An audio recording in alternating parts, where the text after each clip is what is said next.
Hi friend, question देखते हैं। Construct a square each of whose diagonals measure 5.8 centimetre. ठीक है, तो आपका क्वेश्चन है कि एक स्क्वायर ड्रॉ करना है जिसके दोनों जो डायगोनल्स होते हैं वो क्या इक्वल होते हैं। उसके डायगोनल्स की जो लेंथ है कितना है 5.8 सेंटीमीटर है। अब थोड़ा स्क्वायर के बारे में जान लेते हैं क्या होता है स्क्वायर। देखो स्क्वायर क्या होता है, वो भी एक आपका क्या है, आपका पैरेललोग्राम है जिसके सभी साइड होता है इक्वल होते हैं और इसके दोनों डायगोनल्स होते हैं एक दूसरे को परपेंडिकुलर बाइसेक्ट करते हैं और दोनों डायगोनल्स इक्वल होता है। ठीक है, तो देखो सबसे पहले इसको समझते हैं। देखो दो डायगोनल्स परपेंडिकुलर बाइसेक्ट करते हैं, उसका मतलब क्या होता है। देखो मान लेते हैं हमारा एक AC डायगोनल है, ठीक है, और एक हमारा, तो देखो AC जो डायगोनल है ये मान लेते हैं, समझो अभी AC हमारा क्या एक डायगोनल है। अब AC डायगोनल जो है इसको क्या करता है BD डायगोनल से, यहाँ देखो यहाँ समझो, आपको मैं अभी ड्रॉ कर दे रहा हूँ, एक BD डायगोनल है। ठीक है, AC जो डायगोनल है AC डायगोनल को BD डायगोनल जो है टू इक्वल पार्ट में बांट देता है। डैट मीन्स होता है, यह मान लेते O है, इसका मतलब AO जो है इक्वल होगा OC को, AO जो है इक्वल होगा OC को। ठीक है, AO जो है इक्वल होगा OC को। कौन बांट दे रहा है, ये BC डायगोनल जो है वह AC डायगोनल को टू इक्वल पार्ट में बांट देता है। डैट मीन्स AO जो है इक्वल होगा OC को, OC के इक्वल होगा। ठीक है, अब क्या है कि जो अब AC डायगोनल है वह भी क्या करता है कि BD डायगोनल को टू इक्वल पार्ट में बांट देता है। डैट मीन्स जो है BO जो है वह इक्वल होगा CO के। ठीक है, BO जो है इक्वल होगा CO को। ठीक है, और दोनों डायगोनल, डैट मीन्स AC जो डायगोनल है, ये देखो ये आपका BD डायगोनल है, AC जो डायगोनल है, AC ये डायगोनल है, ये क्या होगा, ये BD डायगोनल के इक्वल होगा। ये किस में पॉसिबल होता है, बस स्क्वायर के केस में ही पॉसिबल होता है, जिसके दोनों डायगोनल इक्वल हो और दोनों डायगोनल जो होता है परपेंडिकुलर बाइसेक्ट करें। समझते हो, तो अब चलते हैं इसको कंस्ट्रक्ट करते हैं। ठीक है, मान लेते हैं हमारा एक AC डायगोनल है। ठीक है, AC एक डायगोनल है। ठीक है, अब मुझे क्या करना है, AC डायगोनल के एक परपेंडिकुलर बाइसेक्टर ड्रॉ करना है। समझ रहे हो, क्योंकि देखो BD जो है क्या कर रहा है, AC को बाइसेक्ट कर दे रहा है, इसका मतलब जो है AC का ये BD बाइसेक्टर है, परपेंडिकुलर बाइसेक्टर, क्योंकि यहाँ पे 90 डिग्री एंगल है कि नहीं। तो इसका मतलब जो है AC का मुझे एक परपेंडिकुलर बाइसेक्टर की जरूरत है। तो हम क्या करेंगे, A को एज ए सेंटर लेके और C को एज सेंटर लेके, तो देखो A को एज सेंटर लेके हम जो AC है AC के हाफ से ज़्यादा, मतलब AC ज़्यादा नहीं, AC के हाफ से ज़्यादा, अगर AC जो होगा अगर आपका 5 सेंटीमीटर का है तो हम 2.5 सेंटीमीटर का लेंगे। ठीक है, 2.5 सेंटीमीटर से ज़्यादा लेंगे। ठीक है, उससे ज़्यादा मतलब जो AC है, AC का जो लेंथ है उससे उसके हाफ से ज़्यादा का लेंथ लेंगे और उसको क्या करेंगे, उसके हाफ से ज़्यादा का लेंथ लेंगे और उसको एज ए रेडियस लेके A को एज ए सेंटर लेंगे और उतना रेडियस लेके हम क्या करेंगे, एक आर्क कट करेंगे और C को एज ए सेंटर लेके और AC के हाफ से ज़्यादा एज ए रेडियस लेके एक आर्क कट करेंगे। ठीक है, सेम प्रोसीजर हम ऊपर जो किए थे अब नीचे करेंगे। इसको भी A को एज ए सेंटर लेके हम क्या करेंगे, A को एज ए सेंटर लेके और इस AC के हाफ से ज़्यादा का रेडियस लेके एक नीचे आर्क कट करेंगे और C को एज सेंटर लेके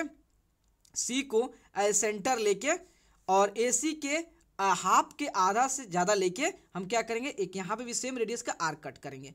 तो जहाँ पे दोनों इंटरसेक्ट किया है तो इस पॉइंट को और इस पॉइंट को जब हम ज्वाइन करेंगे लाइन से, तो ये लाइन जो है ये मान लेते हैं हमारा B और D लाइन है। ये BD लाइन क्या है, BD लाइन और AC लाइन जो है क्या है, एक दूसरे के परपेंडिकुलर बाइसेक्टर। डैट मीन्स ये साइड इक्वल है। तो अब देखो क्या हो रहा है कि ये जो है मान लेते AC जो है और BD जो है दोनों इक्वल होता है, क्योंकि स्क्वायर केस में दोनों डायगोनल इक्वल होता है। तो हम क्या करें, सिंपली ज्वाइन कर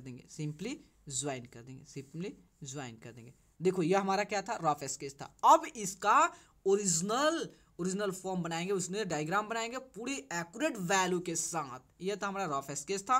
ठीक है, अब देखो यहाँ देखो, तो सबसे पहले हम क्या करेंगे, स्केल लेंगे और स्केल लेके कितना आपका डायगोनल लेंगे 5.8 का। ठीक है, तो मान लेते हैं 5.8 का, देखो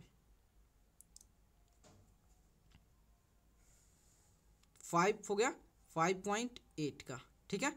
यह 5.8 का हमने डायगोनल ले लिया, तो यह मान लेते हैं हमारा डायगोनल ए है और यह हमारा डायगोनल सी है, ठीक है।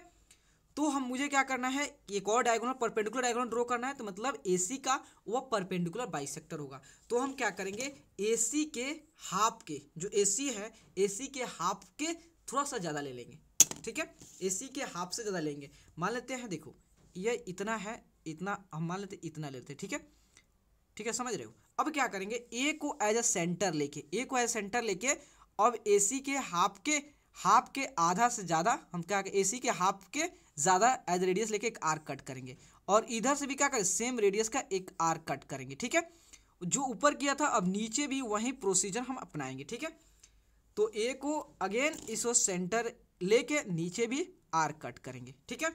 तो अब देखो, अब जहाँ पे हमारा दोनों आर्क इंटरसेक्ट करा था, तो देखो यह हमारा आर्क इंटरसेक्ट करा था दोनों, ठीक है।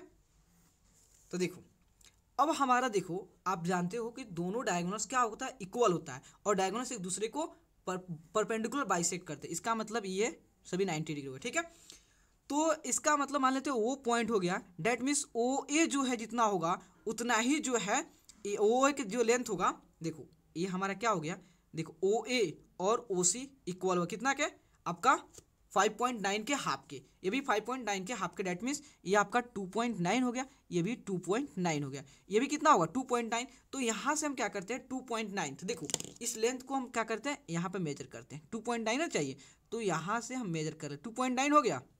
अब क्या करते हैं, सी को एज ए सेंटर लेके यहाँ पे एक कट करते हैं, सी को एज ए, देखो अब नहीं सॉरी सी को नहीं, यहाँ पे जो है ओ को एज सेंटर लेके यहाँ पे कट करते हैं, ठीक है। तो इसका मतलब यहीं पे हो गया।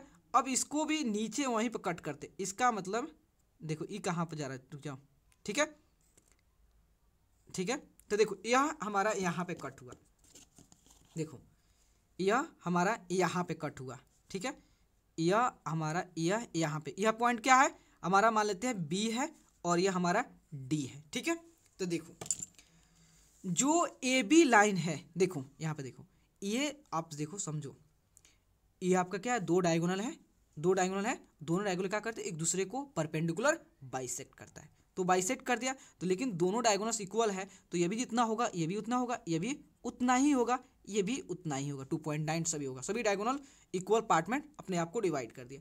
अब हमारा A पॉइंट मिल गया, B पॉइंट मिल गया, C पॉइंट भी मिल गया, D पॉइंट मिल गया, तो हम इजिली अब क्या करेंगे, स्क्वायर कंस्ट्रक्ट कर सकते नहीं, तो देखो ड्रॉ कर लिया, ठीक है। तो यह हमारा स्क्वायर हो गया, यह हमारा क्या होगा, स्क्वायर होगा, यह हमारा स्क्वायर होगा, यह हमारा स्क्वायर होगा। एक बार और सुन लो, देखो हम जानते हैं कि स्क्वायर जो होता है उसके डायगोनल जो होता है इक्वल होता है और एक दूसरे को परपेंडिकुलर बाइसेक्ट करता है। इसका मतलब जितना AC होगा उतना ही हमारा BD होगा, ठीक है। तो अब एक और प्रॉपर्टी है कि AC जो है BD को 2 इक्वल पार्ट में बांट देगा, डैट मीन्स जो है AC जो होता है BO इक्वल टू आपका OD हो जाएगा। उसी तरह BD डायगोनल जो है AC को 2 पार्ट में डिवाइड कर देगा, ठीक है। तो आपका 2 पार्ट में डिवाइड होगा, इस देखो यहाँ पे दोनों डायगोनल इक्वल है, इसका मतलब जो है AO जितना होगा, BO जितना होगा, OC जितना होगा, OD जितना होगा, सभी क्या होगा, एक दूसरे के इक्वल होंगे, सभी क्या होंगे, एक दूसरे के इक्वल होंगे। ये क्या होगा, क्योंकि डायगोनल जो है एक दूसरे को परपेंडिकुलर बाइसेक्ट कर रहे हैं और सभी डायगोनल्स दोनों डायगोनल्स क्या है, इक्वल, इसलिए सभी का लेंथ सेम होगा। तो जब हमारा A पॉइंट मिल गया, B पॉइंट मिल गया, C पॉइंट मिल गया, D पॉइंट मिल गया, तो हम क्या करेंगे, इसको जस्ट ज्वाइन कर देंगे, तो हमारा स्क्वायर तैयार होगा। ओके, तो प्लीज़ दोस्तों अगर आपको वीडियो अच्छे लगे और आपके लिए हेल्पफुल है तो प्लीज़ चैनल को लाइक एंड सब्सक्राइब प्लीज़ ज़रूर करें, क्योंकि आपका like and subscribe he motivate करता है दोस्तों। Okay, thank you friends.